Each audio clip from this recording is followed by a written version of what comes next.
Senior IPS PSR ఆంజనేయులను CID అధికారులు కస్టడీలోకి తీసుకున్నారు. వైద్య పరీక్షల తర్వాత సిఐడి కార్యాలయానికి తరలించారు. ఇవాళ రేపు ఆయన్ని ప్రశ్నించనున్నారు. ముంబై నటి జత్వానీపై వేధింపుల కేసులో అరెస్ట్ అయ్యారు పిఎస్ఆర్ ఆంజనేయులు.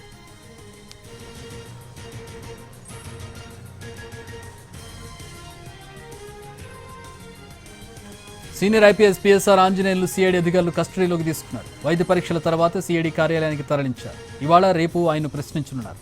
ముంబై నటి జత్వానీపై వేధింపుల కేసులో అరెస్ట్ అయ్యారు పిఎస్ఆర్ ఆంజనేయులు. నిన్నే ఈ వ్యవహారం అంతా జరగాల్సి ఉంది, కస్టడీలోకి తీసుకొని ప్రశ్నించాల్సి ఉంది. ఆయన హై బీపీతో బాధపడుతుండడంతో నిన్న దీనికి ఎక్సెప్షన్ ఇచ్చారు. ఈ రోజు వైద్య పరీక్షల తర్వాత నార్మల్గా ఉండడంతో తమ డ్యూటీ నిర్వర్తిస్తున్నారు సిఐడి అధికారులు.